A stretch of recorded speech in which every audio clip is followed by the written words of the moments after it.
Welcome to Choice Classic Radio. Like us on Facebook, subscribe to us on YouTube, and help keep this show alive by donating at choiceclassicradio.com. For more of your favorite old-time radio shows, join us on our companion podcast, Choice Classic Radio, Mystery, Suspense, Dramas, and Horrors, where we bring to you the most mysterious tales that the golden age of radio had to offer. And now, with 677 episodes made, airing on the Mutual Broadcast Network from 1937 to 1954, we bring to you The Shadow.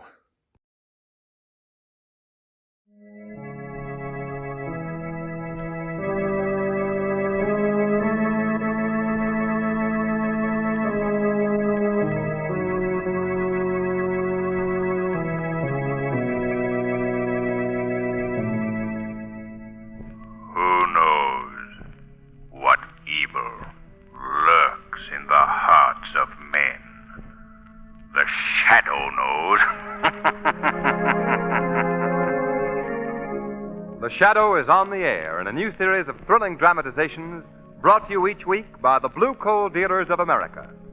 These programs are designed to demonstrate forcibly to old and young alike that crime does not pay. Before we start today's Shadow story, have you ever stopped to consider that some things are worth far more than worldly wealth? Of course you have. And you and I know that friendliness can't be measured in mere dollars and cents. Friendliness is a characteristic of your Blue Coal dealer. He takes a friendly interest in your home heating problems, gives you friendly advice, renders a friendly service. So why not phone your neighborhood Blue Coal dealer first thing in the morning? Let him prove to you that the Blue Coal way is the easy way to heat your home.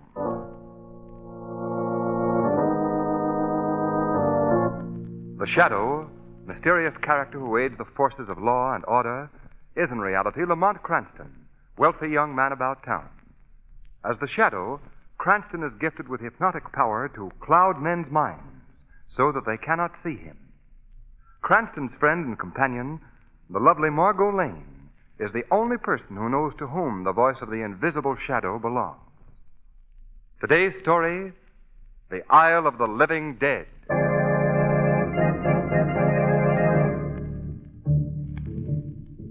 Margot, Lamont, and Margot's aunt are on a cruise of the West Indies. It is early evening as their ship sails into the harbor of the little island of St. Jude.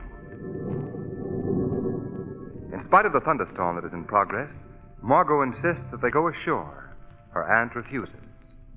So only Lamont accompanies her as they walk down the ship's gangplank to a waiting launch. Lamont, you told me yourself that these tropical storms never last long. But this is the rainy season, Margot. Oh. Look out. One more slip and you'll swim to St. Jude. Well, I don't see why they don't put escalators on these gangplanks. After all, they have them at the best department stores. But the best department stores don't float. Yeah? Yeah. Let me help you into the launch. There we are. All right, pilot. Yes, sir. Cast off your line. Well, let's go into the pilot's cabin. Get out of this rain. All right. Go ahead, Margot. Thanks. That's it. Good evening. Kind of a rough night for you, isn't it, pilot? Maybe. Well, we'll get to shore all right, won't we? Maybe. Jolly fellow. Are you a native of St. Jude? Yes. Well, it certainly looks like a beautiful place. You think so? Well, yes. Mm-hmm. You have been here before? No, we haven't. Then wait and see before you talk. He must be a big help to the Chamber of Commerce. What's wrong with the island, pilot? One half of island good. Other half belong to devil. What do you mean? Look through window. You see big hill over there? Oh, yes. I can just barely make it out. That plantation belonged to Devil Lady, Mrs. Nesbit. Devil Lady? Yes. No one go near her place. Why not? You ever hear of zombie? Zombies? Zombies, Margot, are supposed to be dead men here in the tropics who walk about with no mind or soul. Native superstition. What about these zombies, pilot? Are there supposed to be zombies on the plantation? Well, answer me. No talk to pilot when he steer boat. You must have read that on a streetcar someplace. Come on, Lamont, let's go out on deck. Yes. Yes, all right.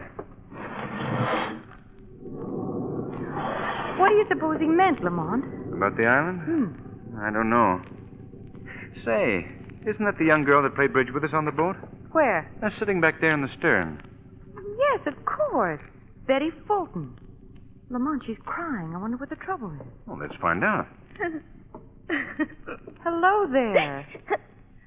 Oh, hello, Margot. Lamont. Oh, anything wrong, Betty? No. No, that is... I'm leaving the ship. Why, Betty? I'm going to the island to look for my fiancé, David Belmont. Well, that shouldn't be an occasion for sadness. I'm afraid that something's happened to him. That's why I'm here. That's why I've come to this sinister, terrifying island. No, Betty. How do you know that something's happened to him? Well, 6 months ago, he went to New York to find work. I heard from him regularly. And then one day I received a letter telling me that he secured a job on the island of St. Jude. And what kind of a job?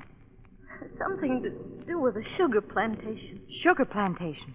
Lamont, isn't that the place that the pilot... Well, there must be more than one sugar plantation, Margot. What happened next, Betty?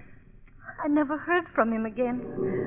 I wrote to the steamship company and learned that he had definitely come to St. Jude, so I came to New York and booked passage on the first ship. But, Betty, there might have been a mix-up in the mails or any number... No.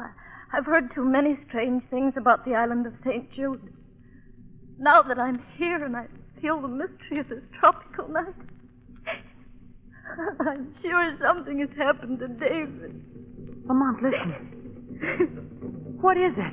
Why, it's probably a native celebration. Why, of course. Look up there on the hill. See that faint line of lights bobbing along? Lamont, that's on the plantations the pilot told us about. Come on, Margot. We'll ask the pilot what all this means.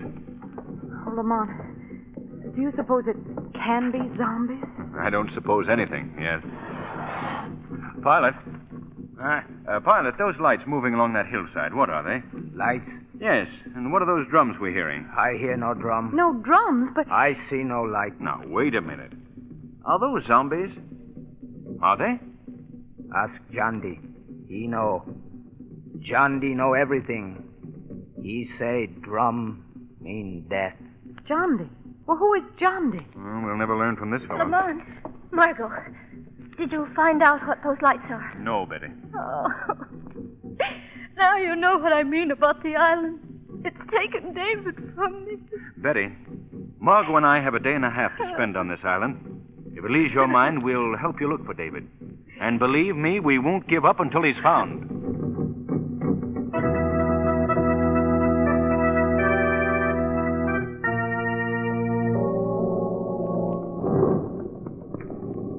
Lamont, perhaps we should have gotten one of the natives to guide us to the Nesbitt plantation. I couldn't find anyone who'd take the job. All full of superstitious fear. Won't go near the Nesbitt place. I even had trouble hiring these saddle horses to make this trip tonight. Is Mrs. Nesbitt the only plantation on the island? No, Betty. There's one other.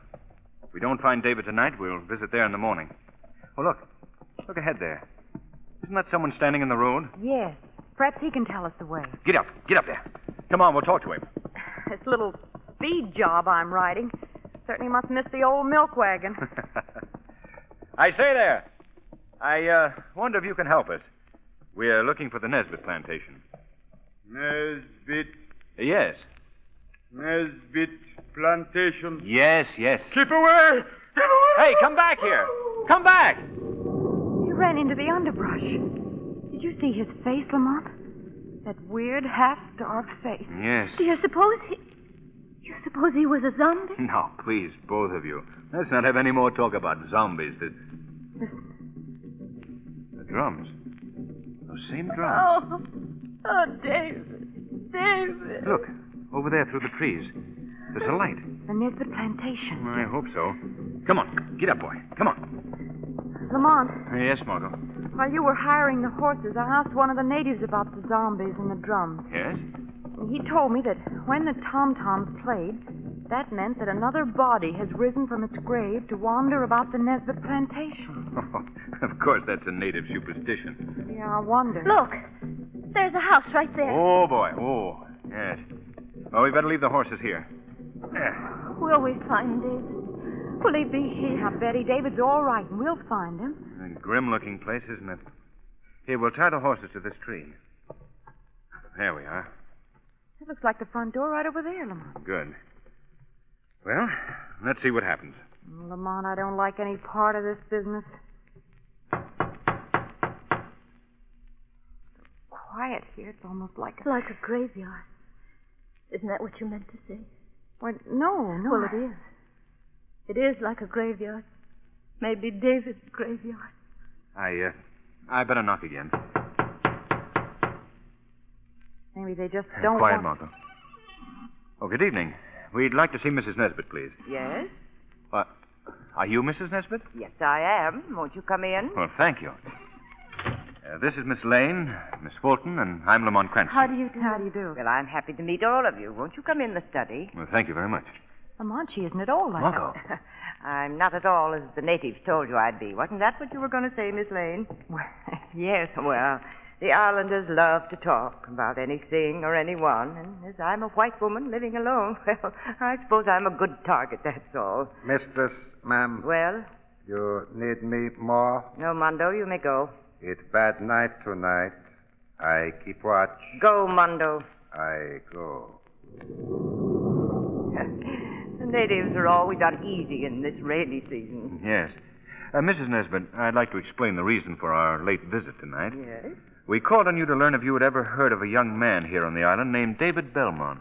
David Belmont? No, I'm afraid I don't know him. Oh, I'd hope Well, that there's you... another plantation on the island. Have you looked for him there? No, we came to you first. Well, I wish I could help you, but I'm afraid I can't. I see. Well, it looks like... What was that?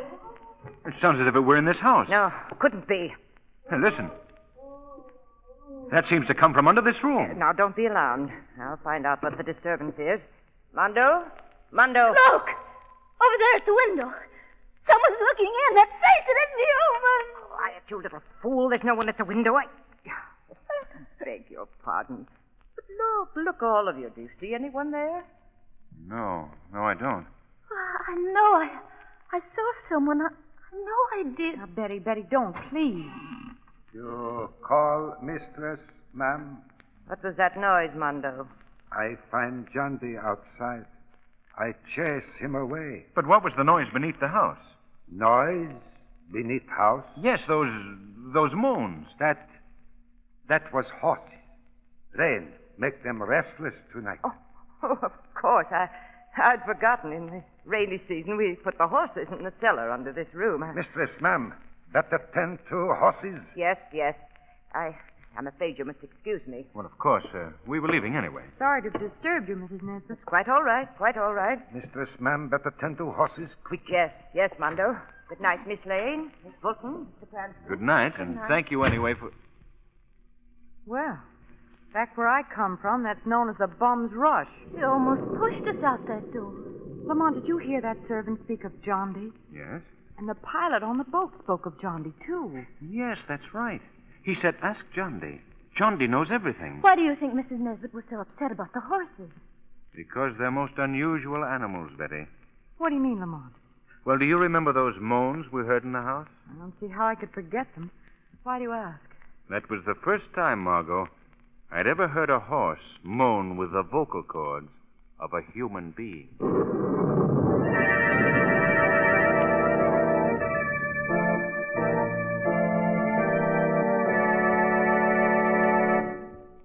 More about the mystery of the Nesbit plantation in just a moment. Meanwhile, a word from our guest of honor, Mr. Al Demler, a blue coal dealer from Boston, Massachusetts. Let's hear what Mr. Demler considers the most important part of his blue coal service. Well, I'd say the most important part of my job is meeting and getting acquainted with my customers. You see, I'm convinced that my business relationship should be based upon friendship, as well as selling America's finest home fuel. And you're certainly a real friend to your customers, Mr. Demler, when you provide them with blue coal, The fuel that gives them steady, dependable, healthful heat from cellar to attic. Yes, sir. We advise our customers that blue coal is their best buy for comfort, economy, and convenience. But we go further than that. We give them the full benefit of extra blue coal customer service. For instance, we tell them about the blue coal heat regulator, which saves them time, trouble, and money. And we show them that the blue coal way is the easy way to heat their homes and save money, too. Thank you, Mr. Demler. You're a worthy representative of the friendly blue coal dealers of America. Now, here's my recommendation. Phone your friendly blue coal dealer tomorrow. His name is listed in the Where to Buy It section of your classified telephone directory under the words Blue Coal. But now, back to the Isle of the Living Dead.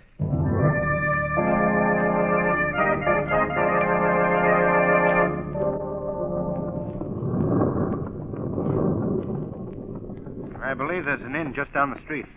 We can rest there before we go to the other plantation in the morning. Well, it's almost morning now, isn't it, Lamont? No, it's only 2 o'clock, Margot. I suppose it would be too much for us to go to that other plantation tonight. Well, it'd be quite a journey on a night like this. But I've got to know something about David soon.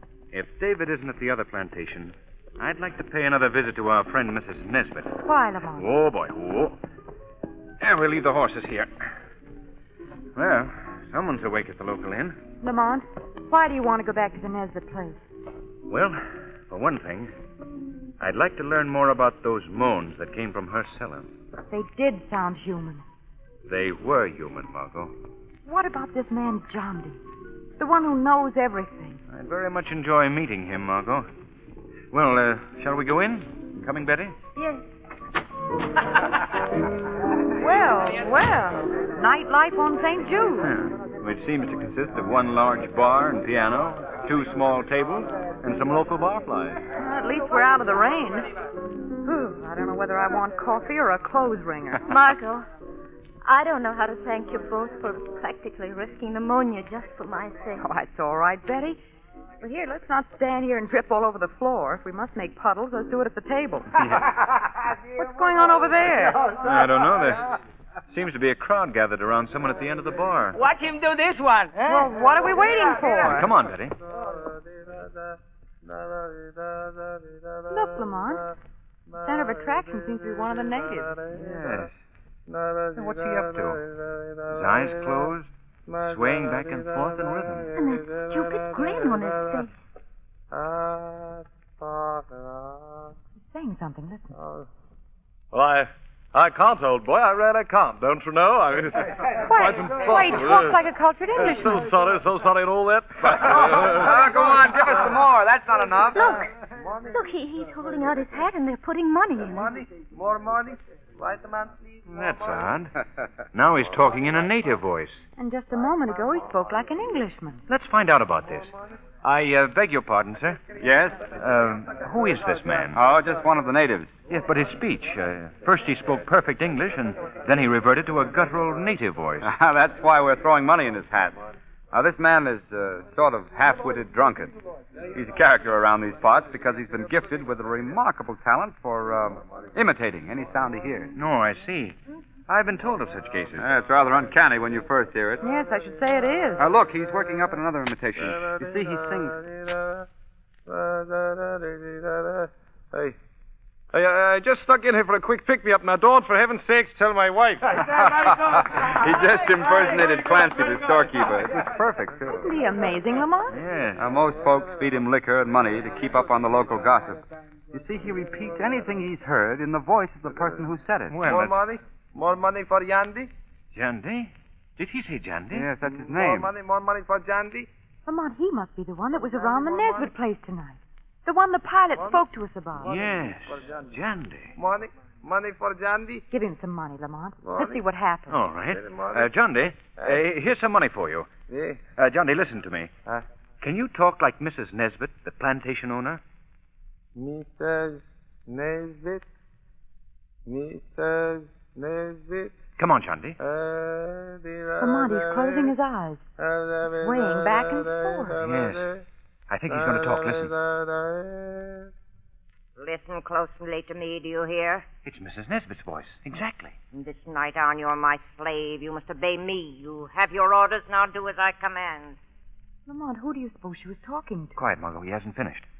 Yes, mistress. Yes, mistress, I do as you command. Lamont! Betty. Betty, what's the trouble, Betty? The young lady there was Where is he? Where is he? Who, Betty? That man, Johnny. Why, he's... where did he go? He just ran out. No, find him. Well, what is it, Betty? Why do you want John Day? Because that voice that answered Mrs. Nesbitt was my fiancé, David.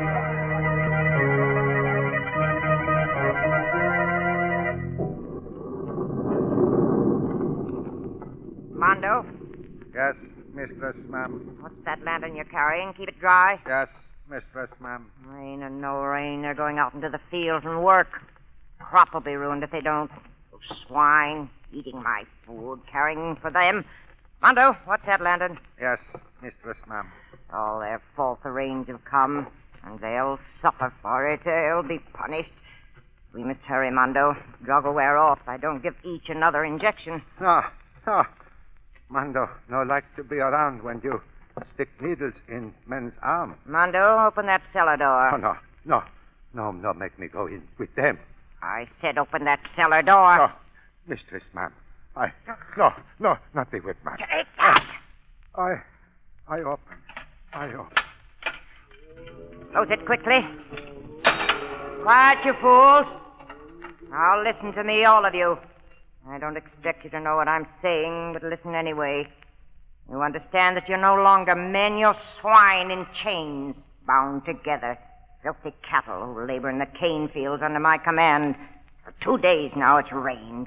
Because of that rain, you haven't worked. But you've eaten my food, you've gotten my care, or my crops rotting in the fields. Please, I can leave here. Mistress, ma'am. Quiet, Mondo. I only keep all of you alive because I save money using you to labor for me instead of native help. Unfortunately, the silly superstition of zombies has kept all people away. And now you've brought this rain, so I'm going to punish you for it. Before you go to the fields, you're going to feel the lash of a whip across your back. You'll see how the sunlight Mistress, ma'am. No, we can. Something bad may happen. You idiots, come here. Come here. They do not obey. They must obey. Come here to me, I command you. What was that? That voice. They no longer obey your commands, Mrs. Nesbitt. Who speaks? Who talks to me? Has one of you broken the spell? I spoke, Mrs. Nesbitt, but I'm not one of your slaves. Who are you? Men call me the Shadow. I can see no one. He speaks. I see no one. I'm standing right beside you, Mondo. No one beside me. My hypnotic powers make me invisible to your eyes. What do you want? Why are you here? I've come to free these men from the evil spell that you've cast upon them. No, you have no business here. Get out! Get out! My power frightens you, Mrs. Nesbitt. Frightens you because it's far greater than yours. No one has greater power than I. Mondo, seize this man. Listen for the location of his voice and seize him. Yes, Mondo. Come on, seize me. If you dare. No, Mando, no like voice. Mando, no want to be near voice. Mando, run away from voice. Mondo, come back here. Your faithful Mondo has deserted you, Mrs. Nesbitt. He's not only deserted you, but he's also locked you in the cellar with the slaves you've so cruelly treated. Oh, no. And they're becoming restless, Mrs. Nesbitt. Perhaps they feel that the power you hold over them is not as strong as you've led them to believe. No, let me out of here. Mondo, open that door. That door will remain locked until you tell me the secret you've used to turn these poor creatures into living dead men. Slaves who move and act like animals. I can't tell you that. The men are becoming more restless, Mrs. Nesbitt. Soon your power will wear off altogether. And when it does, I must warn you, it would be futile for me to attempt to save you from their mad rage. No. Hear them? You haven't much time, Mrs. Nesbitt. You can't keep me locked up in here. You must let me out. I cannot release you till you tell me what you've done to these men. All right, I'll tell you. I've been feeding them a drug. A secret drug that I discovered here on the island. I thought so. Is there an antidote for that drug? No, it's not necessary. Unless it's administered daily, the effect wears off. Now, please, let me out of here. Not yet, Mrs. Nesbit. First, you must tell me who these men are. Some of them are natives. The others are white men that are hired in the States. And you gave them this drug and put them to work in your fields as slaves, isn't that right? Yes. And you created the superstition of zombies and the tom-toms just to keep away anyone who might be curious about your activities. Yes, now let me out of here. I must learn one more thing. Is one of these men David Belmont? Answer me. Is he among them? Yes. Now, please, open the door. You promised me, please, Shadow. I keep my promise. Shadow. He's come between me and the door. They're barring my way. Shadow. Shadow, are you still there? Shadow. Shadow. They're moving towards me. All of them. They're closing in on me. Let me out.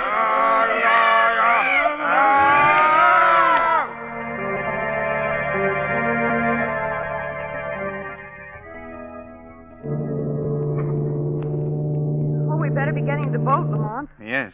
I want to thank you again, Mr. Cranston, for all that you've done for Betty and me. Oh, don't mention it, David. Goodbye, Betty. Goodbye.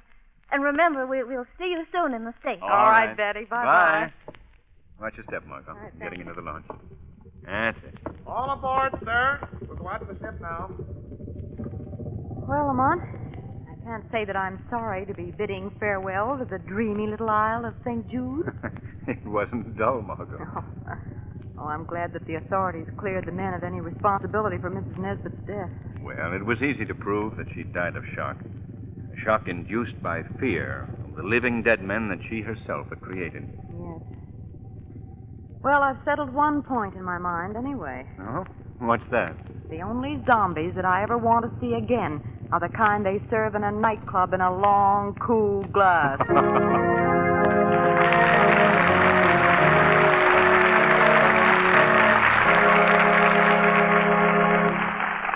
And now it's time for John Barclay, America's home heating expert. Mr. Barclay. Thank you, Ken Roberts, and good evening, friends.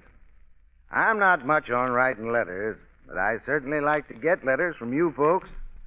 And I get hundreds of them, too.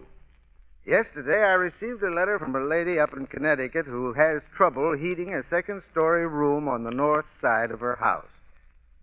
Well, folks, a problem like that is just duck soup for a blue-coal John Barclay trained serviceman. And after he's sized up the situation, that serviceman can explain in plain, everyday language just how to economically overcome this particular problem. It's really very simple. What's more, he's showing blue coal customers every day how to save thousands of needless trips to the basement. And he'll help you, too, to cut down the cost of heating your home. This information won't cost you one penny. So why not take advantage of this extra customer service made possible by your friendly blue coal dealer? Just phone him tomorrow and tell him your problem. I thank you.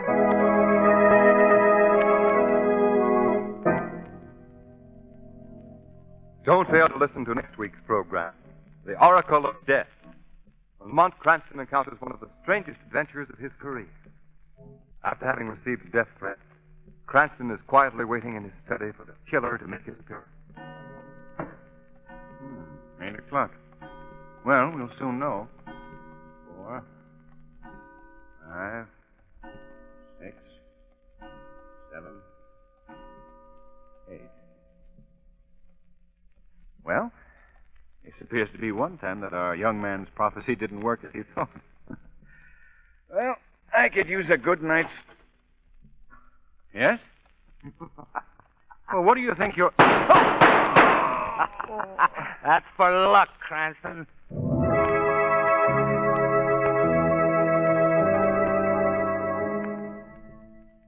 Today's program is based on a story copyrighted by the Shadow Magazine. The characters, names, places, and plot are fictitious. Any similarity to persons living or dead is purely coincidental. The weed of crime bears bitter fruit. Crime does not pay. The shadow knows. Next week, same time, same station, the Blue Coal Dealers of America bring you another thrilling adventure of the Shadow. So be sure to listen, and be sure to phone your friendly Blue Coal dealer for greater heating comfort at less cost. This is Ken Roberts saying, keep the home fires burning with Blue Coal.